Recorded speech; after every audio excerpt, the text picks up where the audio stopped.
Friends, today we will discuss about the chapter 9 problem of deficit demand and excess demand.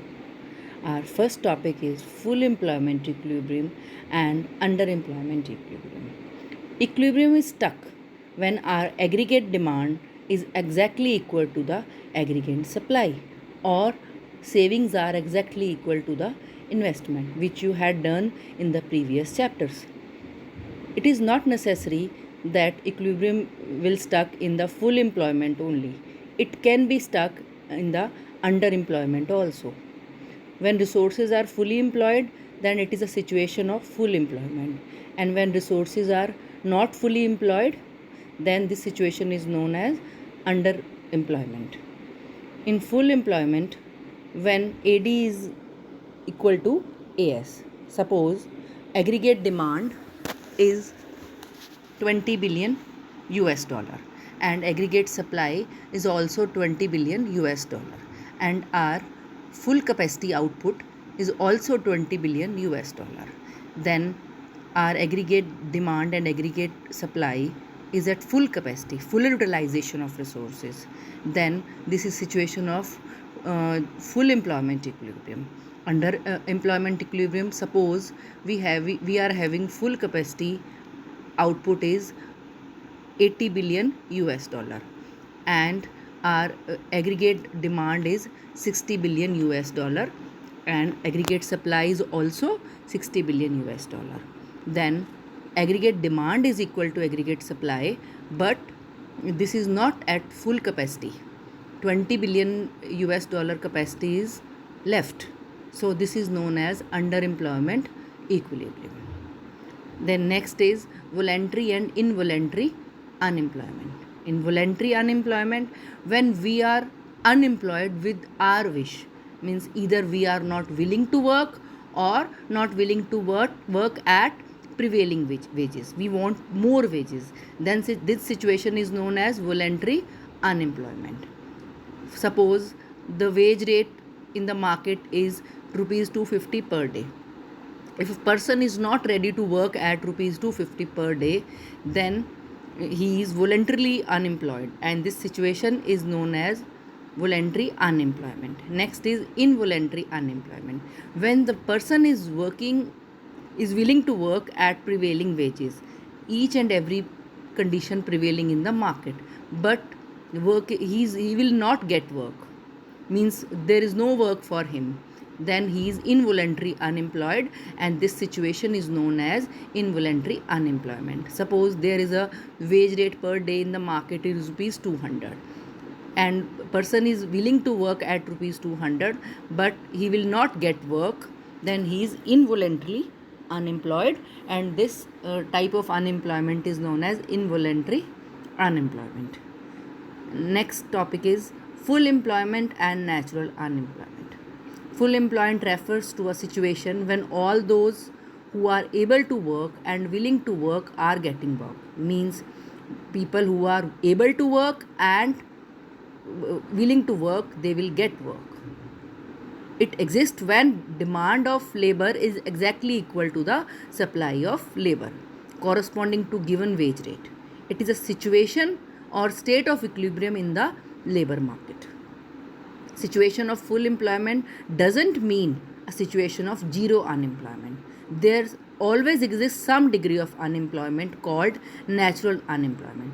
The minimum rate of unemployment that must always exist in the economy is called natural rate of unemployment. Natural rate of unemployment is of two types: frictional unemployment and structural unemployment. Frictional unemployment. It is the unemployment associated with the changing of jobs in dynamic economy. It arises due to immobility of labor, shortage of raw material, lack of information about employment opportunities, shortage of power, etc. Second one is structural unemployment. As the name suggests, it is due to structural changes. It is unemployment that results from long-term decline of certain industries. It arises due to when factors other than labor are short in supply or when there is change in the production technique, etc. Next topic is problem of deficit demand. Deficit means less, meaning deficit demand means deficiency of aggregate demand. Demand is said to be deficient when it is lower than what is required for the fuller utilization of resources. When there is excess capacity in the economy, means aggregate demand or planned demand is less than planned supply or planned output. Diagrammatically representation, on x-axis income or GDP is shown, on y-axis aggregate demand is shown. As you know, we earlier discussed in the previous chapters, the AS curve is at 45-degree angle. Here y income is equal to aggregate supply, and AD curve, there are two AD curves. One is ADF, AD at full utilization of resources. Other is ADP, means planned AD, planned aggregate demand. There are two parallel lines, AD curves, two parallel AD curves. AD planned is lower that of ADF, means AD full employment. AS and ADP, AD planned, intersect each other at point Q, which is underemployment equilibrium. ADF full employment AD intersect AS at point E, which is full employment equilibrium. Now the economy is at underemployment equilibrium, which is at point Q, because planned AD is less than full employment AD. Causes of deficit demand. First is, it is due to the reduction in the private consumption expenditure, C, or due to reduction in the private investment expenditure, or due to reduction in the government expenditure, or due to decline in the exports, or due to rise in the imports. These all are the components of AD, which we had already discussed in the chapter 6. Here it is open economy, and the next one is increase in the tax rates. These all are the causes of less demand. Next is consequences of deficit demand, means what are the effects, what are the consequences of deficit AD. First is underemployment equilibrium. In this situation, underemployment equilibrium is stuck, which we had discussed, when planned output is less than potential output, means planned, which we had planned, and potential means full capacity output. When planned output is less than potential output, then underemployment equilibrium is stuck, which is at point Q, and EF is here deficit demand, and at point Q the output is ON, and at point E the output is OM. Underemployment equilibrium output is less than full employment equilibrium output in case of underemployment equilibrium. Next point is deflationary gap. In deflationary gap, which is shown by the diagram EF, means deficit demand and deflationary gap are same. Here in deflationary gap, the level of AD is low. Due to low AD, there will be low investment in the economy. Due to low investment, low output in the economy. Due to low output, low income will be there, and due to low income, again low AD will be there, and this process goes on. Consequently, the economy slips into the deflationary spiral, or we can say low level equilibrium trap. Next we have undesired stock. When the level of stock, undesired means when the level of stock is greater than the level of desired stock. In the situation of low AD, AD is less than AS, there is undesired stock in the economy, and to clear this stock, if there is fall in prices or fall in planned output for the year ahead, means in the next year the planned output will be cut down, and due to these factors there is deflationary spiral in the economy. Next point, loss of profits. Deficiency of AD causes loss of profits. Means, for example, producer is having the output with him, but there is no demand, then there is loss of profits. Producers are not able to clear their stocks. Undesired stocks lead to fall in prices. Briefly, low AD, then low business expectations, then low investment, low level of income and employment, then low level equilibrium trap. This is the topic deficit demand. And next topic is problem of excess demand. Totally opposite to deficit demand, excess demand. In deficit demand, AD is less than AS, and in excess demand, the level of AD, planned demand, is greater than planned output. Excess demand means excess of AD. Demand is said to be when it is more than what is required for the fuller utilization of resources. Here, AD is greater than AS, corresponding to the full employment level. One point, that is in deficit demand as well as excess demand, there is corresponding to the full employment level only.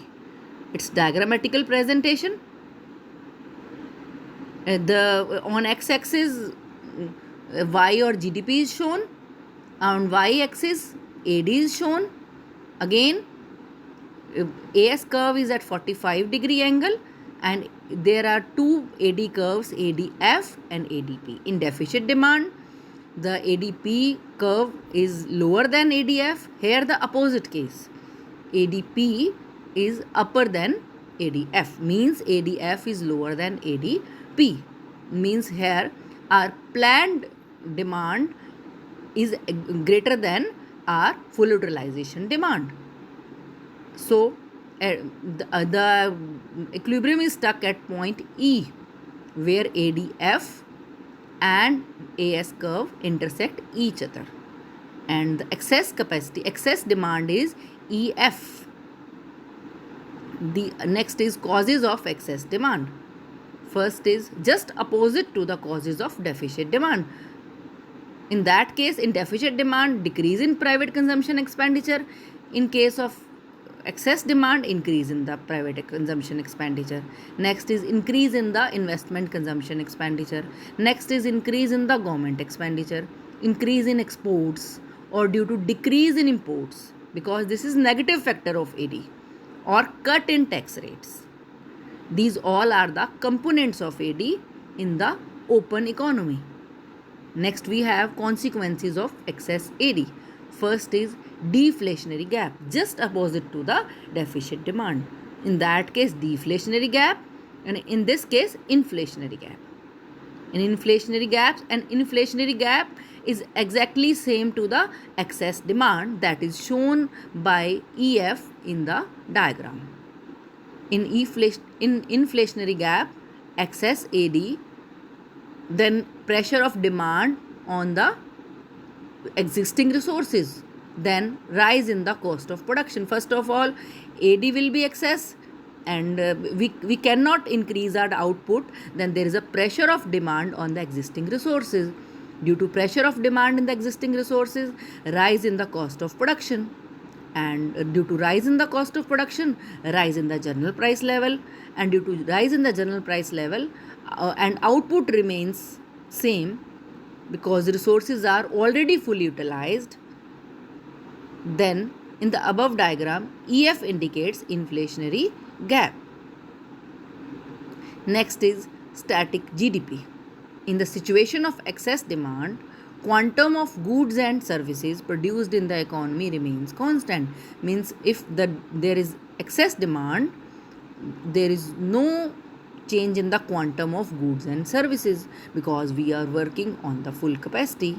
Though the market value of goods and services tends to rise, there is a pressure of more demand on existing output, then the prices will be high, and the nominal GDP will rise, but real GDP will not rise, because in real GDP we are working on constant prices, and there is no change in the quantum of goods and services, so real GDP will be same.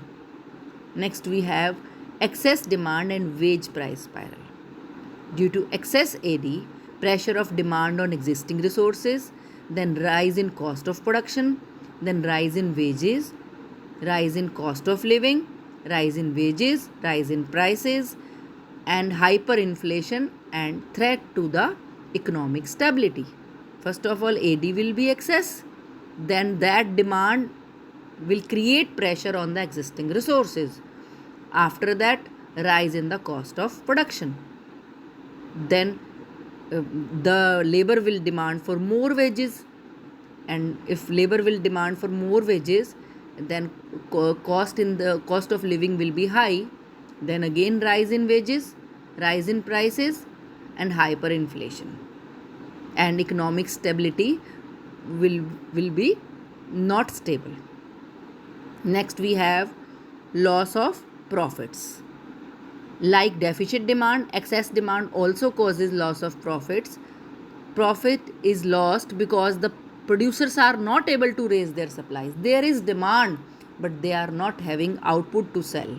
So they feel loss of profits. In other words, there is a loss of profit owing to unfulfilled demand in the economy. So with this topic is over. Briefly, excess demand is not virtuous but vicious. The economy is caught in wage price spiral. It is big challenge to stability of the economy. With this topic is completed.